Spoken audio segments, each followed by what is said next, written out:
Hello प्यारे बच्चों, नमस्कार। मैं सनी पांडे। आप लोगों को हमारे इस यूट्यूब चैनल में बहुत बहुत स्वागत है। आज हम लोग पढ़ने वाले हैं प्रकाश का अपवर्तन। प्रकाश के अपवर्तन को पढ़ने से पहले हम कुछ बातों को जान लेते हैं। जैसे मान के चलिए माध्यम। अब माध्यम क्या होता है? हमारे पास माध्यम दो ही उपलब्ध है, एक तो जल या फिर कांच, दूसरा माध्यम है वायु। ठीक, तो कितने माध्यम हो गए? दो माध्यम। वायु को हम लोग विरल माध्यम कहते हैं और कांच को हम लोग सघन माध्यम कहते हैं। अब क्या होता है कि प्रकाश की किरण कि जब वायु से मतलब विरल से सघन में जाती हैं तो इसे जाना चाहिए, इस प्रकार से जाना चाहिए, है ना। लेकिन ये यहाँ पर इस प्रकार से मुड़ जाती हैं। इस प्रकार से अगर इस बिंदु पर हम लंब खींचते हैं तो ये अभिलंब कहलाता है और अभिलंब की ओर क्या होती है? मुड़ जाती हैं। ठीक, तो ऐसा क्यों होता है?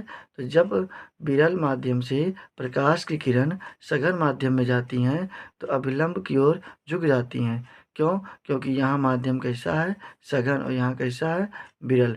तो प्रकाश की किरण जब विरल से सघन में जाती हैं तो इनका जो पथ है यह अपने पथ से विचलित हो जाती हैं।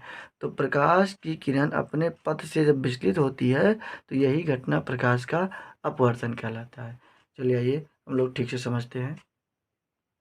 देखिए, जब प्रकाश की किरणें एक माध्यम से दूसरे माध्यम में जाती हैं, मतलब विरल माध्यम से सघन माध्यम में जाती हैं, तो उनका पथ परिवर्तित हो जाता है। तो पथ का परिवर्तन होना या पथ का परिवर्तन होने की घटना ही प्रकाश का अपवर्तन कहलाता है। ठीक, तो अब हम इसे चित्र के माध्यम से देखते हैं कि देखिए कि ये हमारा एक क्या है?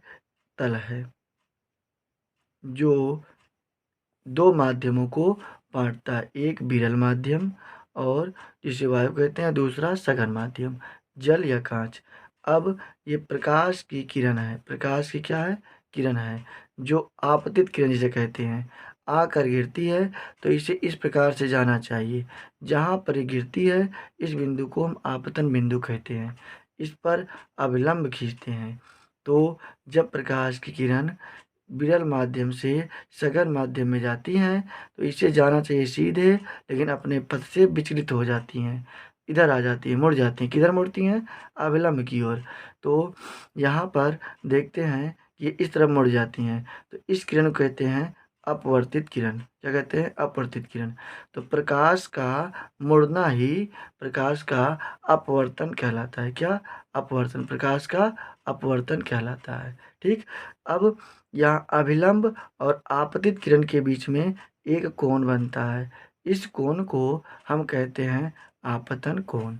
और यहाँ पर अभिलंब और ये अपवर्तित, परावर्तित नहीं, अपवर्तित किरण के बीच में एक कोण बनता है जिसे हम लोग आपतन कोण कहते हैं। ठीक, इसे हम लोग आई से प्रेजेंट करते हैं, इसे हम लोग आर से प्रेजेंट करते हैं। ठीक, तो क्या ये आपके समझ में आया? अगर आया हो तो वीडियो को रोक करके इसके चित्र को हम अच्छे से बनाएंगे। ठीक,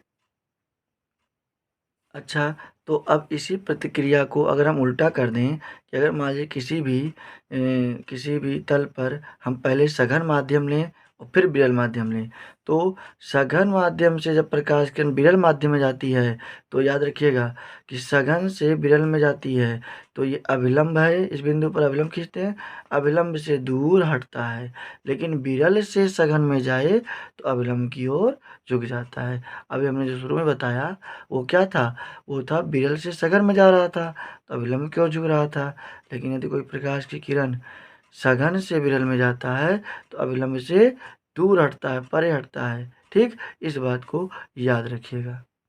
तो हम क्या याद रखेंगे कि जब प्रकाश की किरण विरल माध्यम से सघन माध्यम में जाती है तो अभिलंब की ओर झुक जाती है, या सघन से विरल में जाती है तो अभिलंब से परे या दूर हटती है। ये हम इतने टॉपिक को याद रखेंगे हमेशा।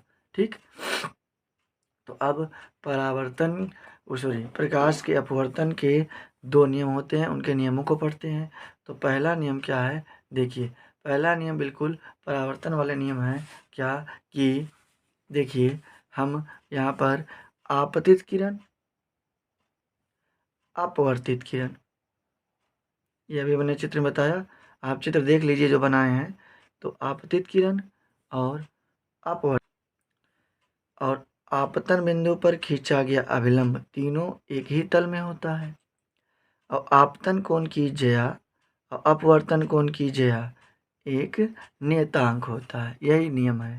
देखिए आपतित किरण, अपवर्तित किरण तथा आपतन बिंदु पर खींचा गया लंब तीनों एक ही तल में होता है, ये पहला रूल है। दूसरा रूल क्या है, देखिए आपतन कोण की ज्या, ज्या मीन्स होता है साइन, क्या साइन। आपतन कोण की ज्या तथा अपवर्तन कोण की ज्या का अनुपात एक नियतांक होता है, अर्थात sine i upon sine r बराबर नियतांक। अब इसे हम लोग क्या कहते हैं, इस नियम को स्नेल का नियम भी कहते हैं। यहाँ नियतांक एक अपवर्तनांक को दर्शाता है।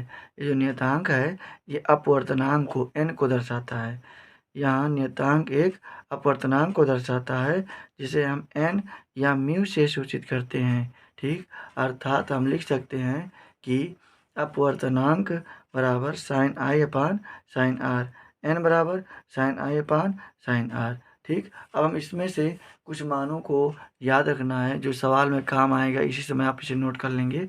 ये सारणी को साइन वाले ज़्यादा पूछे जाते हैं और ये 2 वैल्यू भी दिए गए हैं, इन 2 वैल्यूओं को भी नोट कर लेंगे क्योंकि ये जब आप इस पर सवाल सॉल्व करेंगे, आंकिक सवाल, तो ये बहुत काम आएगा, ठीक।